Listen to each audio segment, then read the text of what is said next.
welcome to Early Beginnings for Lifelong Mental Health. I'm Dr. Justine Pavlukevich. I'm a licensed clinical social worker and a mental health therapist. I also teach at the City University of New York in the Human Services Department, as well as the Masters in Disability Studies. I'm also a board member here at Freedom from Fear.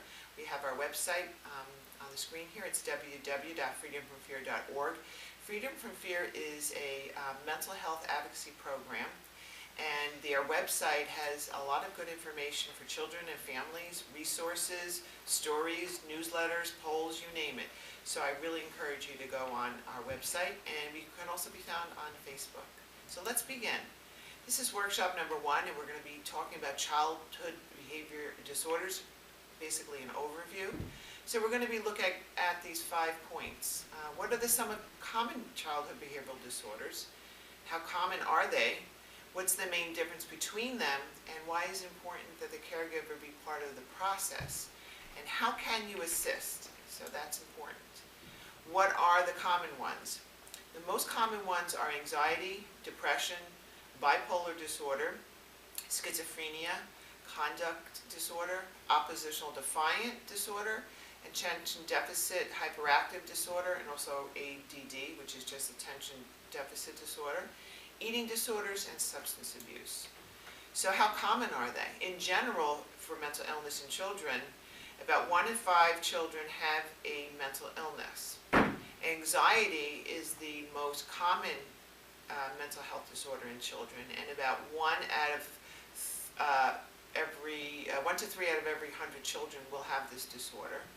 For depression, about 2 out of 100 children and about 8 out of 100 adolescents will have this. And adolescents, sometimes they can identify some more symptoms. Also, they're going through a lot more challenges than, say, children.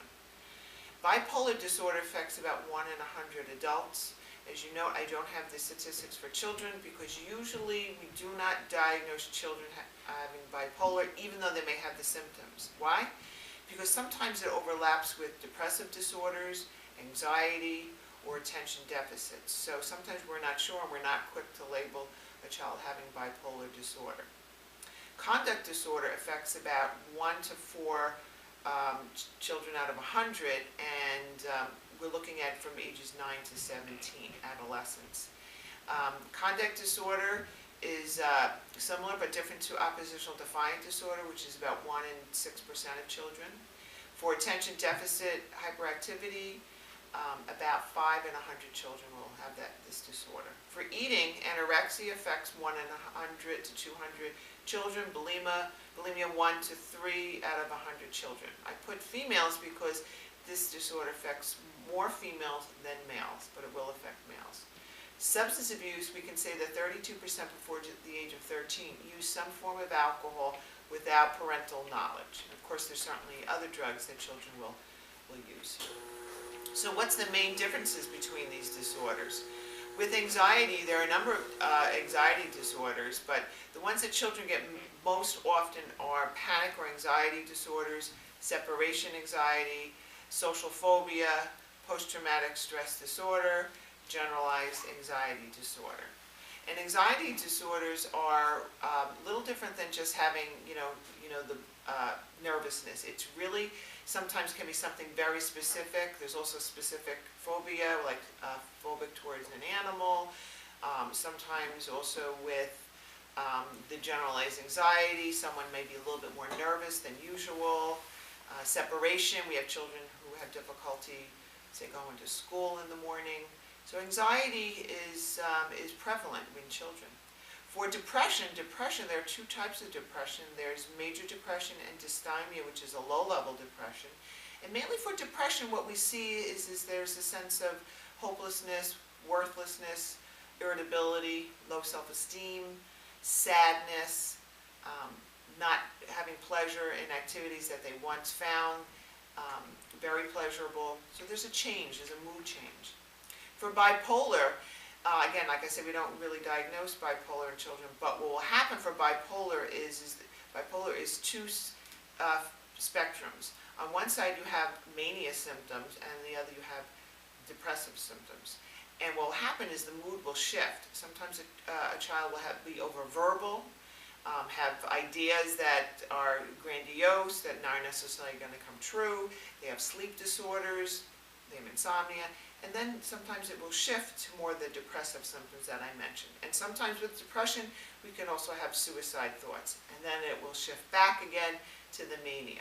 This disorder, the nickname is called manic depression, but technically it's called bipolar. For schizophrenia, you have two different things. One of them is hallucinations, the other are delusions. So for schizophrenia, the hallucinations, a child can be feeling, seeing, hearing, tasting, smelling something that is not there. And the delusion is when a child begins to think paranoid or suspicious thoughts or irrational thoughts, like those people in the car over there, they're watching us, or somebody planted a computer chip in my brain and they're talking to me. So childhood schizophrenia can be diagnosed. Conduct disorder is when a child will not follow rules, set fires, do destructive things to animals. This is conduct. Their conduct is uncivilized. For oppositional defiant disorder, that's more when a child will not follow the rules of authority. They buck their parents, the school, the police, and other types of authority figures. Attention deficit hyperactivity disorder is more of a focus problem. And I also mentioned attention deficit. Sometimes there's not hyperactivity with it. But basically it is where a child will have difficulty focusing on certain things. Sometimes it will interfere with them completing tasks. They go off on tangents. You need to always refocus. That definitely is a disorder that's diagnosable in children. Eating disorders, you do have bulimia and anorexia. Anorexia is where a child will begin to watch how much they eat, starve themselves purposely, overexercise. And then sometimes also children have bulimia, where they overeat, they purge, vomiting. And some children can have anorexia and bulimia. So they go from one extreme behavior to the other. Substance abuse, the substance abuse, not only alcohol, but children often use marijuana, pills like Vicodin, also inhalants. So we have to watch for different substances, because sometimes a child will self-medicate. They find that, wow, if I use alcohol, it'll calm my nerves. If I use alcohol, I won't have the main symptoms, of mania. If I use marijuana, it may enhance, my socialization, so therefore it'll help with social phobia. So we want to look at these things, because what we find in addictions is that the adult will say, I used the substances during my childhood and teenage years to counteract some of the symptoms I was having of another disorder. So we don't really want children to have two disorders, the mental health and the substance abuse. So it's really important to look at that. So why is it important for you to be part of the process? Well, you want to attend to these disorders now, not later. You don't want to be in denial and start thinking, well, my child's going to blossom later. It's better to find out now rather than later, when the coping skills need to certainly be put into play now. You want to know how to watch for the symptoms. Sometimes you can help prevent them in your child. You want to be able to know what kind of challenges your child may have, and sometimes even prevent them. You always want to have a plan. You don't want to be in the dark. You want to kind of think about, what should I do? What coping skills should we be putting into place? Your child also needs to know you are going with them through this journey. It's not just their issue. It is certainly a family issue. It also can add to the child communicating with you more often if you're part of that process. It will give you good parenting skills. It will add to the consistency of you being consistent in terms of what we are doing and what our plan is. Overall, your child will have better coping skills, maybe you as well. It'll be seen as a family project, not necessarily just where that child feels singled out, that they're the problem in the family. And certainly you're going to have greater success if you and everybody else in your family are involved. So for homework, what I want you to do is identify all the caretakers of your child. It's just not you. It's the step-parents. It's the good friend.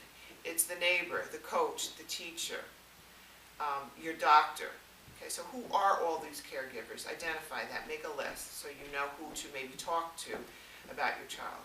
Also have a brief conversation, but loving discussion with your child about the nature of their symptoms, what they're feeling, So then your child begins to get an idea that you're on board with them, you're serious about this, you're interested. Also take a peek at the following website, www.aacap.org. It's the American Academy of Child and Adolescent Psychiatry. They have a family and youth link. Also on Freedom from Fear, we also have a link to them. They're a wonderful website they have facts for families, ideas, they talk about a number of disorders, and they have resources for you.